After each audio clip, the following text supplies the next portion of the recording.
Today I'm going to teach you how to master no traction control in F1 22. So let's first get into it. What is traction control? Traction control is an ability for the game to limit the wheel spin produced by the car and being overly aggressive on the throttle. In quite a simple definition, that is, of course, there's a lot more advanced definition behind the scenes of it. But that's what you need to know, and that's the effect it has on the car.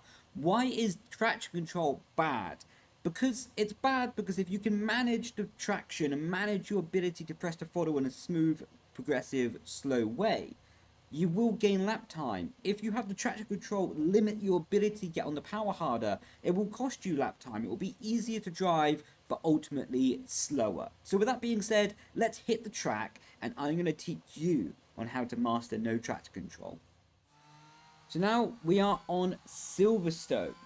And this is a great example for a track on how to be smooth on power, because there's a lot of low-speed corners mixed with combined traction zones. So turn one, easily flat.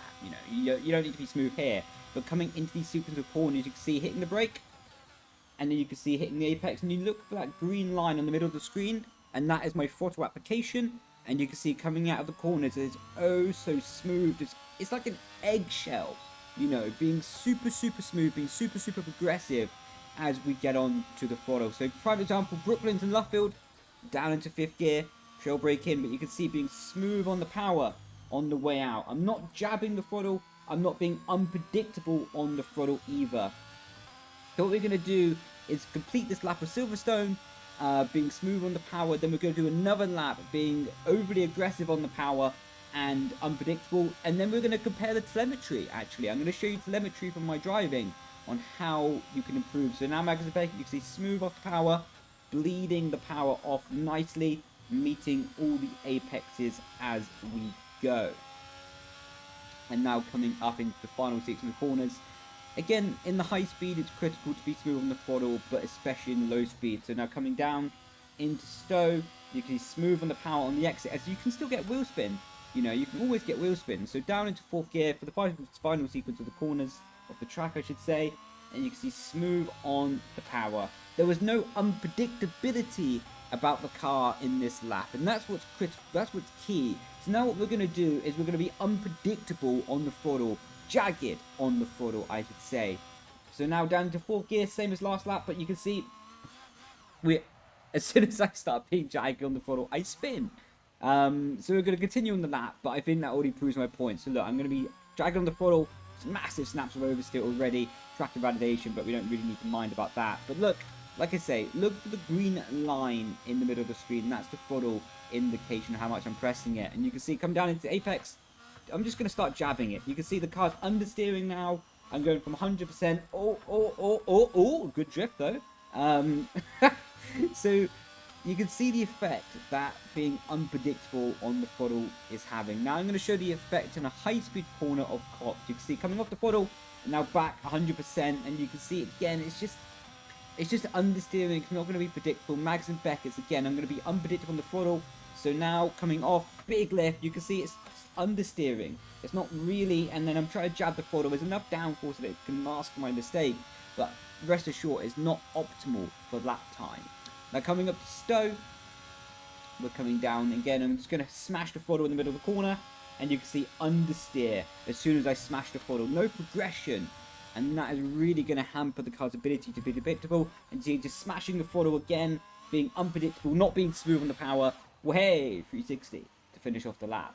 So if you want to practice your 360s, it's a good way to be smashing the throttle and be unpredictable. But now we have completed the 2 laps. Let's jump into some telemetry, and I'm going to show you the differences in my throttle application, actually. So now you can see we are, in fact, in the telemetry. The red line is me being stabby on the throttle. The blue line is me trying to be a bit more smoother on the throttle. I think the example already shows for itself. But yeah, what I'm looking at in this scenario and this situation is basically that being smooth on the throttle. You can see up above with my mouse cursor, this is the speed trace. And by being smoother on the throttle, it makes such a better difference on the predictability of the car. Of course, this corner was Stowe, and that's where I completely ran off the track, so that is irrelevant in terms of comparing the speed. But everywhere else on the track, Cops Corner is a great example. You can see by being smooth off the power and smooth back on the power, I was actually able to carry 6 kilometers more apex speed, and be just way more progressive. You can see this is the first 6 corners. You can see the speed trace is gaining faster on the exit. Again, every single exit of a corner, apart from Stowe, because of course I was off the track, so it's not a fair comparison. I'm gaining time, and this is what you need to be doing to be mastering track control. Is you need to give yourself time.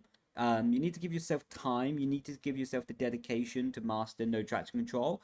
Because when I first started and I tried to learn no traction control, it took me months to master it. So keep on grinding, keep on making those small perfections.